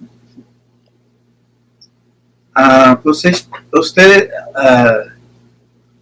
tiene la ventaja de contar con una escolarización bien más fuerte y consolidada. Sí, sí. Nós acá, durante a nossa ditadura, inventaram um tal de MOBRAL, Movimento Brasileiro de Alfabetização, cujo objetivo nada mais era do que produzir eleitores, e tão somente isso, Então, quer dizer, nós contávamos com milhões. Nós temos o voto universal feminino em 30, né? 1930, mas a participação feminina neste ganho se via reduzido porque ela, ok, você pode votar, viu, dona mulher, mas tem que saber ler. Né? Tem que saber ler. Se a senhora não sabe ler, sinto muito, seu direito não faz sentido. Né? Então aqui a gente tem essa nacionalização, né? essa difusão da nacionalidade a partir também do serviço obrigatório, serviço militar obrigatório, só que aqui a gente tem um espaço muito maior para cobrir e que isso não era suficiente. Então quem vem conseguir êxito nesse propósito é o rádio dos anos 30 até os anos 40, até os anos 50, com a chegada da televisão. Mesmo assim, a televisão era restrita, além de ser um troço bastante caro, não era em qualquer lugar que você conseguia fazer a bicha funcionar. Enquanto que o rádio, você estava com a sua enxada capinando o sítio, o rádio estava pendurado ali na árvore e você ouvindo. Então, e você ouvindo a língua culta, o falar correto, né, gramaticalmente falando. Mas, de qualquer forma, a gente, do ponto de vista da politização, o brasileiro está muito atrás, muito atrás, muito atrás. Moisés, é assim, professor? Diga. Diga, professor. Sandra, pode falar. Tem umas perguntas dos alunos aqui. Ah, bien, acá veo una de Silvia Guimaraes. Sí. ¿Te logra leer? ¿Necesitas que las lea para vos? No, la entiendo. Ella me está preguntando si en mi libro la cuestión de la identidad y la reflexión y la contradicción entre lo general y lo particular. A ver, cuando nosotros, digamos, yo coloco, no creo que sea el último artículo, sino uno anterior. Cuando hablamos de lo identitario, es la influencia de pensar también en clave antropológica, ¿no? Y cómo pensar que hay estudios que solamente pueden hacerse en una clave de lo cercano, digamos, delimitado. Cuando nosotros estamos pensando, por ejemplo, en movimiento social, en las organizaciones de la protesta, en las organizaciones de las demandas, están muy localizadas. Es decir, y que tienen que ver justamente... ahí Silvia me está poniendo en qué texto. Gracias, Silvia. Y cómo eso tiene profundamente que ver en cómo abarcarlo. Es decir, ¿podemos estudiar los movimientos sociales en una clave de lo general? ¿Hablar de los movimientos sociales argentinos? No. Y tiene mucho que ver con lo que comentábamos antes con la pregunta del colega, ¿no?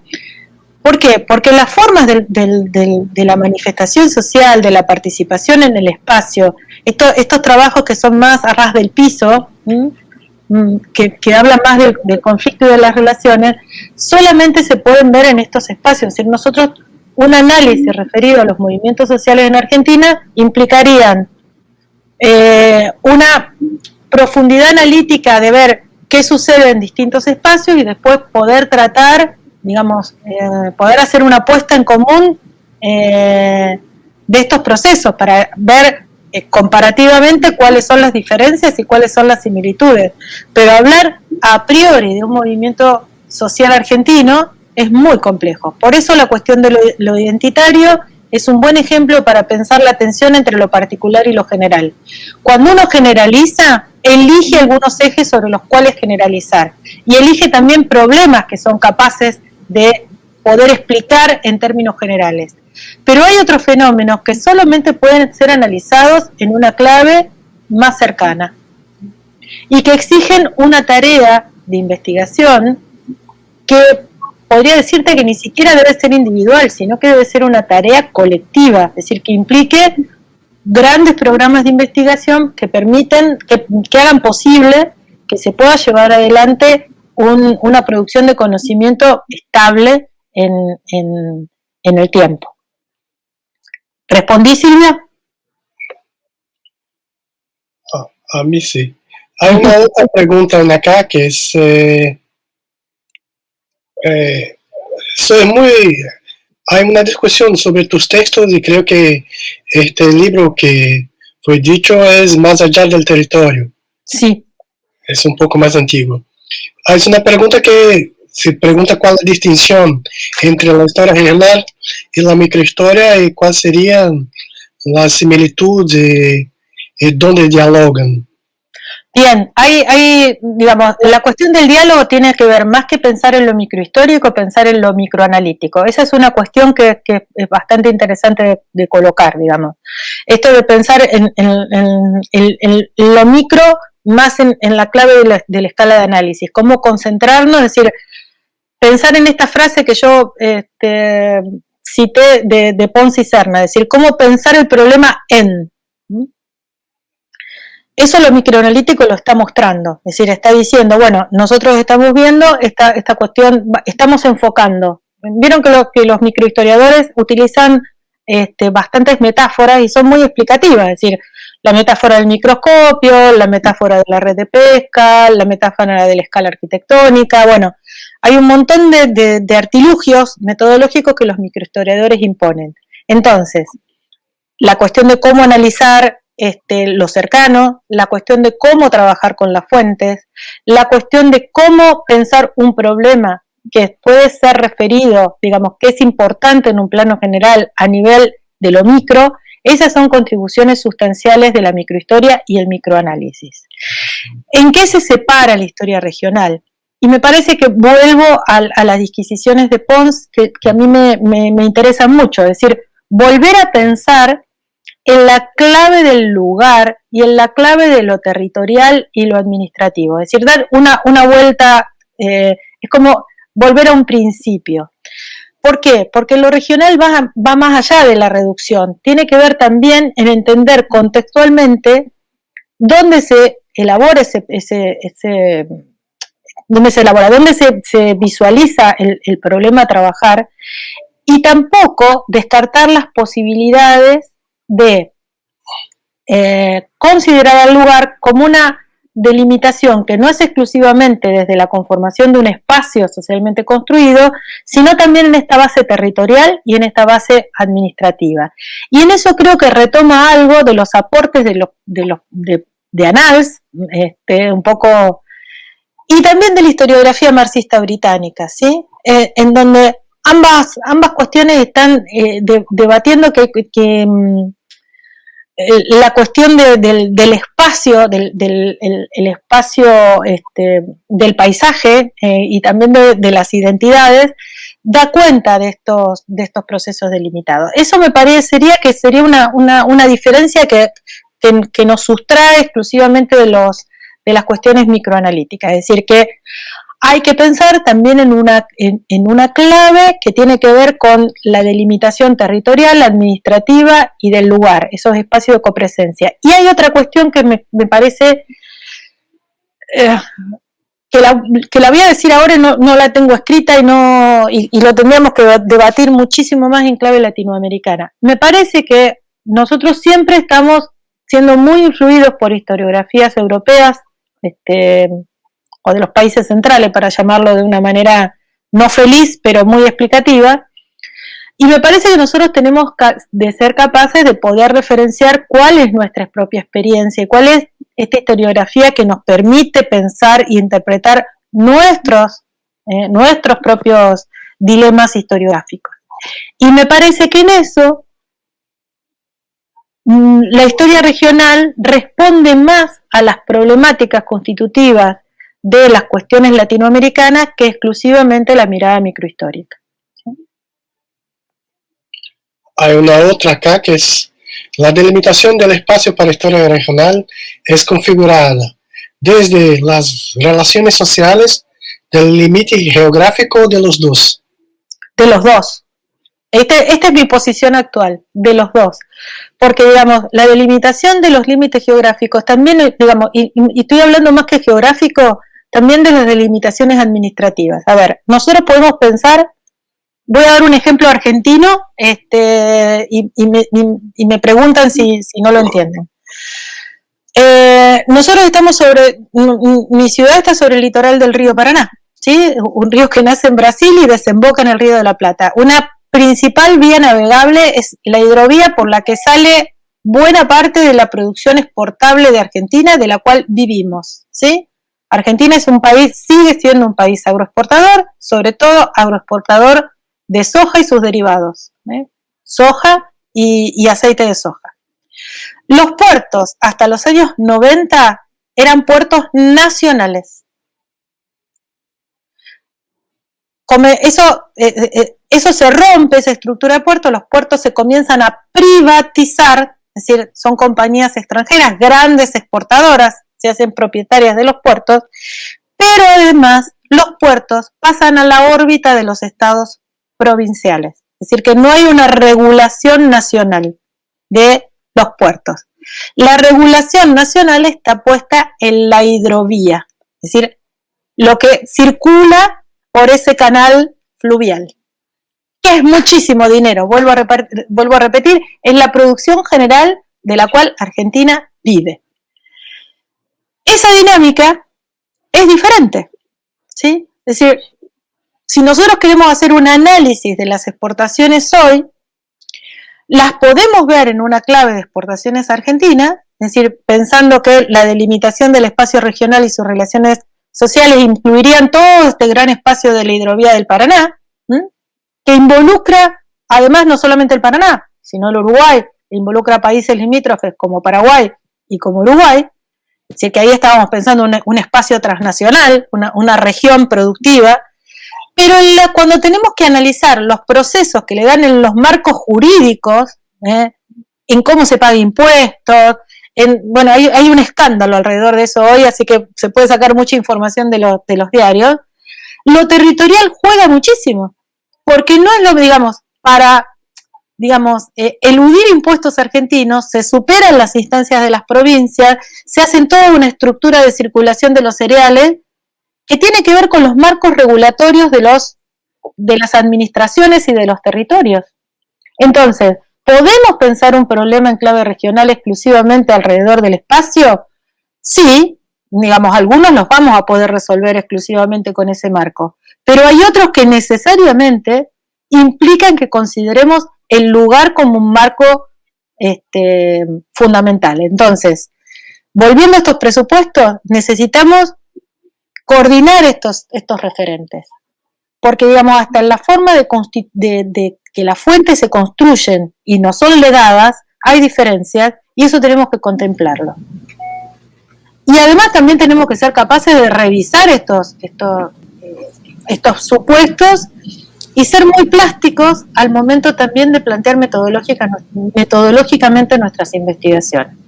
Digo esto porque puede haber un problema en particular ligado a la historia cultural, en donde no haga falta una delimitación territorial o administrativa que dé cuenta de estos procesos y que podamos responder la clave de lo regional desde la construcción exclusiva de un espacio social, socialmente construido.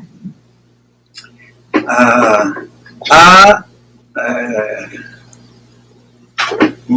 gran problema aí que seria as margens. Quer dizer, nós temos uma inclusive has dicho que a relação inicial pensada por la história seria a relação centro-periferia ou periferia, né? Pero em la periferia temos as margens, quer dizer, o que há a margem de determinadas construções sociais que não a integra. Ou seja, o que é que eu tenho? Eu tenho um centro portuário, por exemplo, um centro, uma região, um espaço em que temos o porto e suas relações econômicas, sociais, culturais e tal. Mas também em torno, quer dizer, naquelas, digamos, fronteiras, para ficar mais claro, para fora destas fronteiras, você tem aquelas, digamos, micro-regionalidades, talvez a expressão não seja correta, mas enfim, que podem estar forçando aquelas margens para se inserir no tecido social central. Então, como é que a gente resolve isso na perspectiva da escala, do recorte? Ou escala, neste caso, não seria recorte?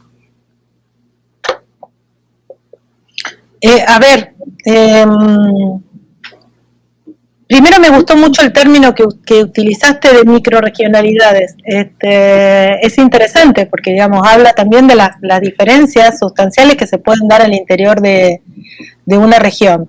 Yo creo que la escala tiene que ser pensada como un referente metodológico que se solapa con la conceptualización de lo regional.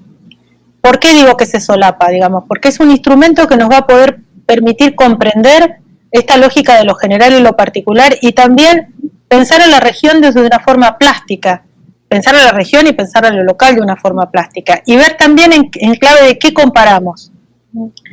¿Por qué? Porque nosotros podemos pensar una escala en donde podemos pensar estas microregionalidades también dentro de la escalaridad, lo microregional, lo regional, lo nacional, pero también podemos pensar lo regional y lo global, superando ampliamente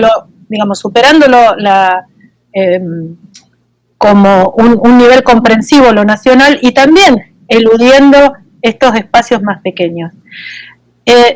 Como nosotros no somos sociólogos y somos historiadores e historiadoras, tenemos una ventaja, digamos, porque nosotros no estamos buscando una excesiva modelización en la teorización de nuestros alcances. Nosotros estamos buscando lo metodológico y lo teórico como herramientas fundamentales para acercarnos a nuestros universos de análisis.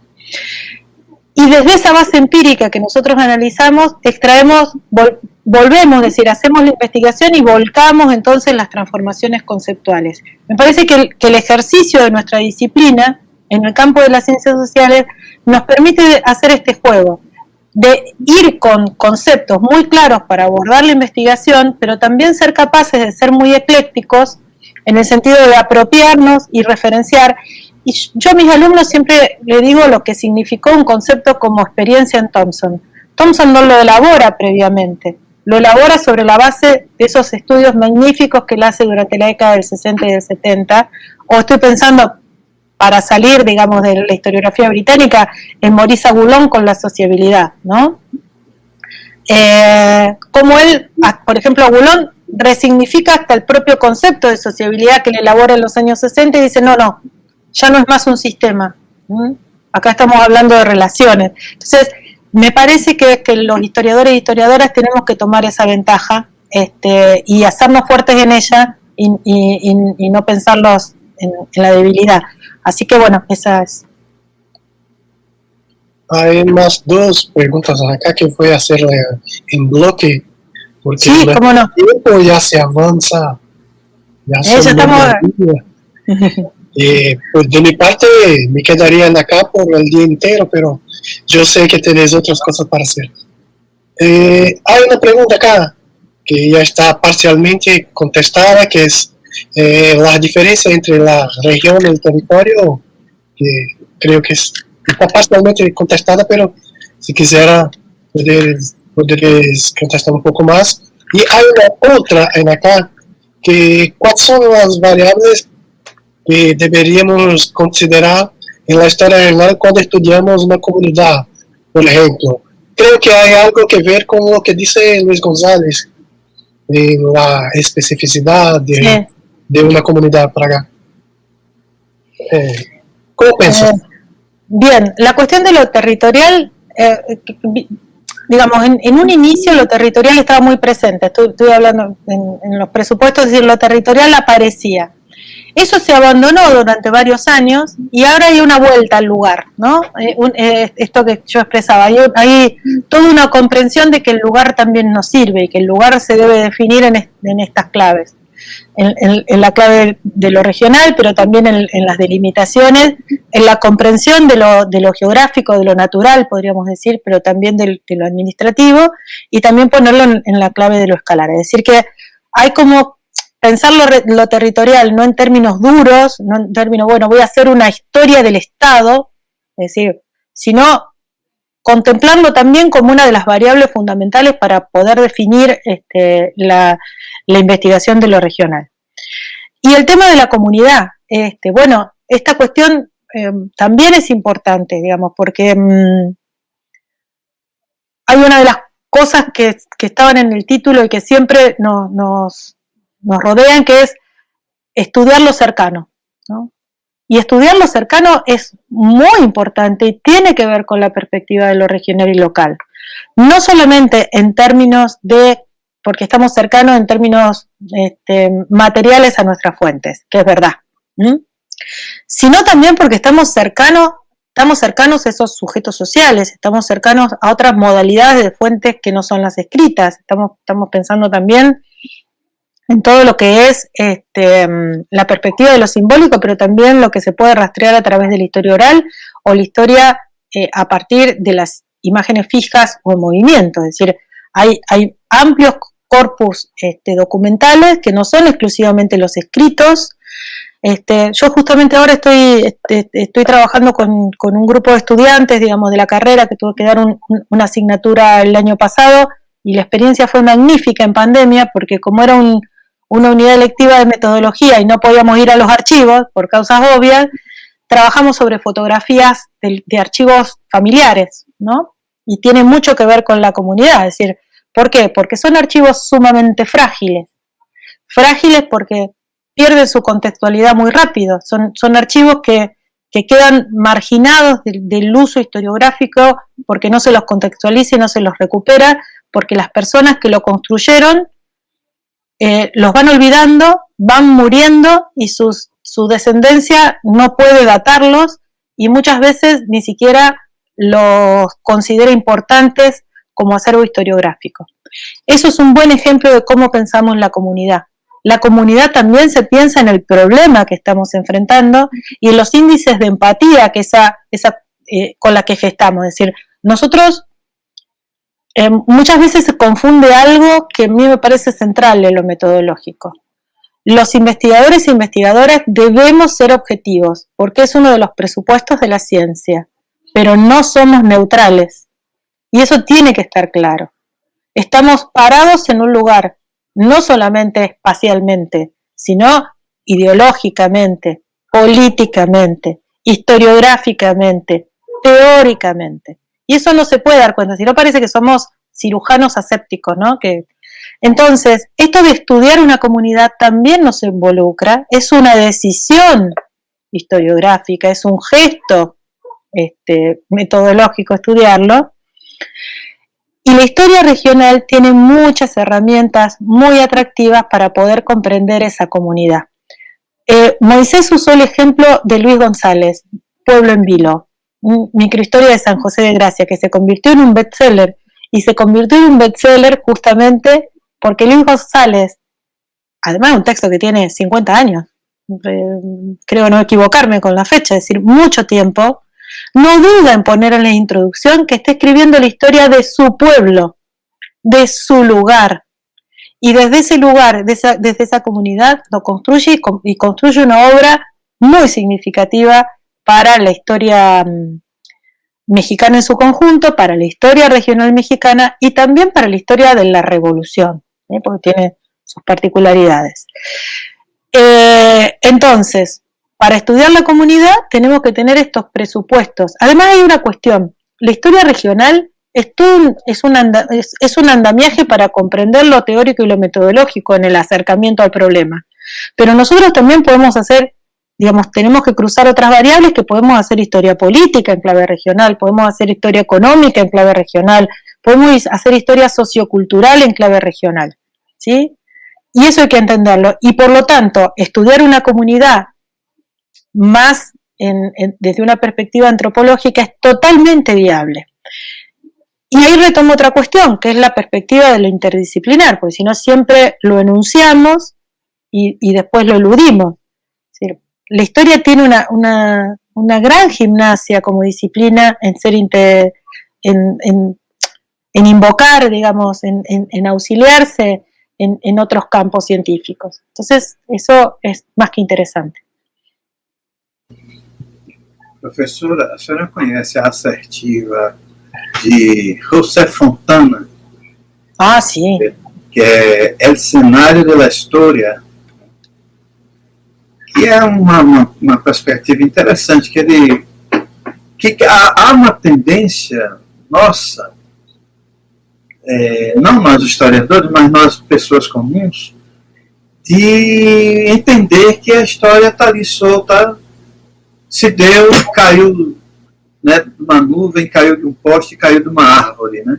Sim. Quando, na verdade, a história se dá em um lugar dado, em um espaço dado, em um momento dado, né? E aí nós, os investigadores, vamos à busca desses elementos e construímos a nossa narrativa, né? Construímos e chegamos ao resultado da nossa pesquisa. Eu gosto dessa metáfora do Fontana, que talvez ajude até a gente fazer com que os nossos alunos consigam entender o que é que a gente está dizendo quando afirma, a partir de Bloch, a partir de Brodel, que a história é a história dos homens no tempo y no espacio. Sí, hay varios presupuestos que hay que volver a recuperar, y también esto, vos mencionabas, digamos, a Fontana, a Brodel, y bueno, y retomando también a otro historiador que es muy interesante también en esta recuperación de los marcos identitarios, como Ralph Samuels, ¿no? En donde dice, bueno, a ver, ¿cómo esto de recuperar las voces de los que no han tenido voz, y algunos dicen, bueno, no, sí, voces tuvieron, lo que pasa es que eran voces silenciadas. Bueno, y este ejercicio de recuperar, digamos, estos corpus documentales que hagan referencia a esas voces, a esos sujetos que quedan muy invisibilizados por las fuentes escritas. Todos sabemos, digamos, cómo trabajar con la prensa escrita, digamos, y todos los límites que tiene la prensa escrita y los documentos oficiales. Bueno, y esto tiene muchísimo que ver, es decir, yo lo digo, pero no lo digo en un sentido partidario. Yo creo que la historia tiene tantas herramientas, es decir, el espíritu crítico de la historia como disciplina tiene tantas herramientas para intervenir sobre nuestro presente, y creo que nosotros tenemos que hacer también, como esta frase de Fontana, también una militancia de lo que significa, porque en muchos casos, no sé qué sucede en Brasil, se nos coloca en este lugar de lo que damos cuenta de un pasado, ¿eh? Entonces hablamos de lo que pasó, y se nos corre de las posibilidades de nuestras incumbencias de reflexionar sobre lo que sucede, ¿eh? Y en ese reflexionar sobre lo que nos sucede también estamos reflexionando sobre lo que le sucedió a nuestros antepasados, a estas personas del cuerpo social que quizás no nos acompañen ya, pero digamos que son parte de este hilo de la historia, ¿no? Entonces, claro que sí. Muito bem. Bueno, Díganos eso. yo creo que no hay más preguntas que no ya fueron contestadas. E agradecer por... vou falar em português. Agradecer pela presença, de estar conosco. Como tem muito tempo que não falo espanhol, acho que nem lembro mais como é. E parece a primeira vez que estava em Rosário, que na primeira vez que a gente se encontrou numa cafeteria, creio. Não saiu nada, não falava uma palavra quando cheguei. E no final a gente já compreendia, principalmente essa perspectiva que a gente tem do regional. Há um livro, creio que é Mais Adiante do Território, que Sandra fala sobre que toda história é história regional. Porque a própria história nacional, ela é a história de uma região hegemônica. Me parece que isso acontece na Argentina também, porque o cônsul do Brasil em Rosário me disse uma vez que o porteño é um paulista de lá. Sim. Como já passamos 2h15, eu agradeço muito a presença de Sandra. Para mim foi um momento ímpar. Espero contar outras vezes. Com todo gusto.